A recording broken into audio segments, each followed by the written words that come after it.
بسم الله الرحمن الرحیم.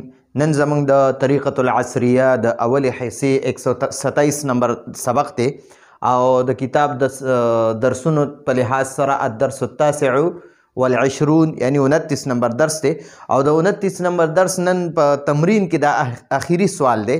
زمونږ سبق هم د 29 نمبر ختم شو او تمرین کې هم 2 سواله مخکې درس کې وشو، یو اخیری سوال به انشاءالله نن درس کې کوو. نو په نن درس کې مونږ له راکړي کمل کمل یکمل تکمیلا د باب تفعیل صیغه ده. کمل معنی ده ته کامل کا، ته پورا کا، ته مکمل کا. العبارت عبارت مونږ له دا یو دغه راکړې ده وایي انت یا فاطمه، انت یا فاطمه ای فاطمه تفتحین ظرفه، ته لفافه کولاوې. بس کتاب کې دومره پورې لیکلي دي. وایي دا نور ورپسې ته پوره کا، دا نور عبارت ورپسې ته پوره کا. بیا چې ته دغه کولاوې لفافه کولاوې نو بیا څه کې؟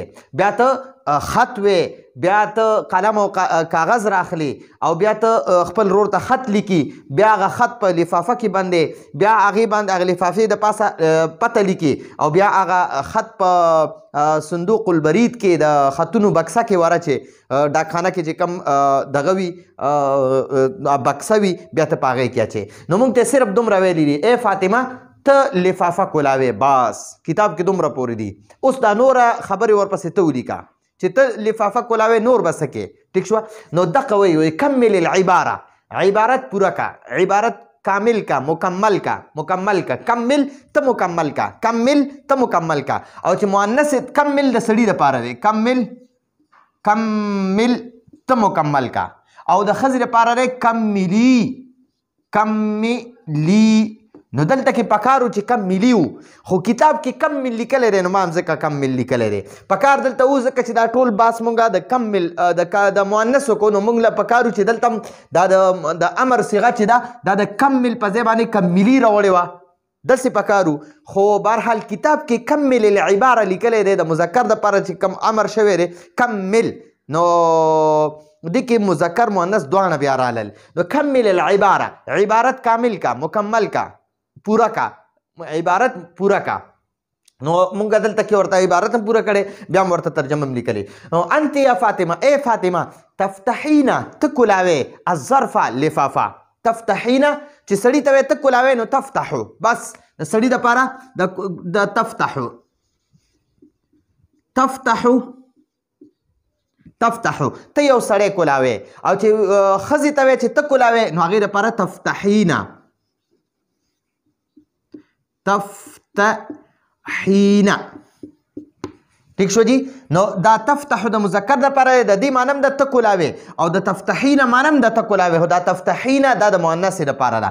نو دې ته وایي د مؤنث حاضر واحد مؤنث حاضر صیغه، واحد مؤنث حاضر صیغه. ٹھیک شو جی؟ او دا چې دی دا تفتحو دا د واحد مذکر حاضر صیغه ده. خجی نو انت یا فاطمه ای فاطمه تفتحین ظرفه ته لفافه کولاوې. ای فاطمه ته لفافه کولاوې. وتقرئین او ته لولې ته وایې الرسالته خط. چې سړي ته وایې چې ته وایې نو هغې دپاره صرف تقرأو. تقرأو معنی ته وایې، او د ښځې ته چې وایې چې ته وایې نو تقرئین او ته لولې ته وایې الرسالته خط. ثم تأخذین، ثم بیا تأخذین ته اخلي، ته راخلي یا ته اخلي. تأخذین سړي ته چې وایي چې ته اخلي نو تأخذو تأخذو، او ښځې ته وایي چې ته اخلي نو تأخذین.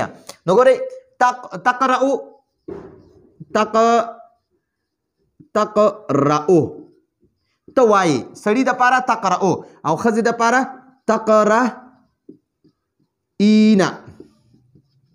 تقرئین ته وایي. ٹھیک شوه؟ د دوانو معنی ده ته وایي، خو دا تقرأو د سړي دپاره او دا یا ساکن و نون زبرنا چې پکې اخره کې راشي نو دا د مؤنث دپاره تقرئین. ته لولې ته لولې. نو فاطمې ته به وایې تقرأ الرساله، یا فاطمه تقرأ الرساله، ای فاطمه ته خط وایې. داسې به نه وایې یا فاطمه تقرأ الرساله، نه، ته به بیا وایې یا حامد تقرأ الرساله، ای حامده ته خط وې تقرأ به استعمالې. او چې ښځه وي یا فاطمه تقرئین الرساله، تقرئین الرساله ته رساله وې ته خط وې. او د سړي لپاره تأخذو دی، تأخذو تأخلي تأخذ تأخلي يا حامد تأخذ القلم والورقة تقلم كاغذ أخلي أو مؤنث توي يا فاطمة تأخذين الرسالة تأخذين القلم والورقة تأخذين تأخلي نو مؤنث دپاره تأخذين مذکر دپاره تأخذو خا وتكتبين سړي ته چې وایي چې ته لیکي نو تكتبو او چې ښځې ته وایي چې ته لیکي نو تكتبين ثم تأخذين بیا ته اخلي فاطمې ته وایي چې ای فاطمه بیا ته اخلي القلم والورقه قلم او کاغذ وتكتبين او ته لیکي فاطمې ته وایي وتكتبين او ای فاطمه ته لیکي الرسالة خط الى اخیکی خپل ورور ته الى اخیکی خپل ورور ته نو سړي دپاره تکتبو دی او د ښځې دپاره تکتبین وتکتبین الرسالة چې ته وایې یا حامدو تکتبو الرسالة به وایې حامد دپاره حامد الک دی طالب دی نو هغه دپاره تکتبو الرسالة او ښځې دپاره یا فاطمه تکتبین الرسالة ای فاطمه یا داسې وایي وتکتبین الرسالة او ته خط لیکي الى اخیکی خپل ورور ته سړي دپاره الى اخیکه چې الک ته وایې یا حامدو تکتب الرسالة الى اخیکه حامد دپاره تکتب الرسالة الى اخیکه او ښځې دپاره تکتبین الرسالة الى اخیکی ٹھیک شو نو دا فاطمې ته وایي دا ټولې خبرې فاطمې ته کوي اوس فاطمې ته وایي ثم تضعین بیا ته اچې یا ته ږدې الرسالة خط فی الظرف لفافه کې نو ږدلو تم تضعو وایي او اچولو تم تضعو وایي ټیک شوه نو ثم تضعین چې سړي ته وایي چې ته اچې یا ته ږدې نو ثم تضعو الرسالة في الظرف بیا حامد ته وایي یا حامدو تضعو الرسالة في الظرف ته لفافه کې خط اچې او ښځې ته وایي یا فاطمه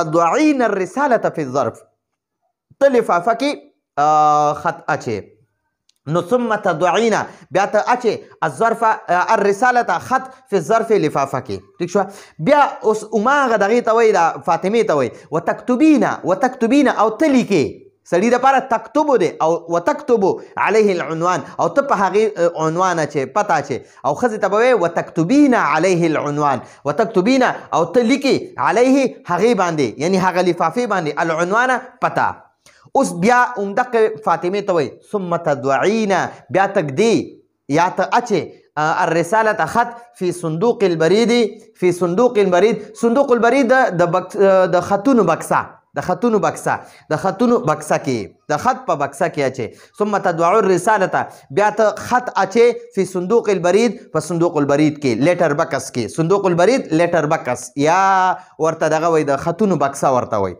ټیک شوه نو دا زمونږ د نن ورځې درسو د سړي دپاره تکتبو دی تکتبو ټیک شوه سړي ته چې وایي چې ته لیکي که نه نو تکتبو ته لیکې تکتبو او ښځې ته چې وایي چې ته لیکي که نه نو هغې دپاره به وایې تکتبین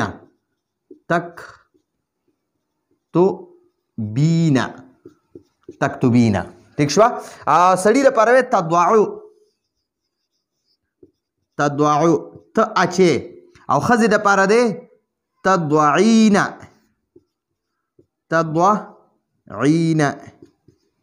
ته اچې ټیک شوه نو دا زمونږه د الدرس التاسع والعشرون د 29 نمبر درس اخیری تمرین اخیری سبقو اخیری سوالو او زمونږه د 29 نمبر درس مکمل ختم سو سره د سبقونو سره د تمرینه انشاءالله دې نه پس په مونږه الدرس الثلاثون یعنی 30 نمبر درس وایو نو راتلونکي درس پر اجازت غواړو هذا هو المرام والله اعلم بحقیقة الكلام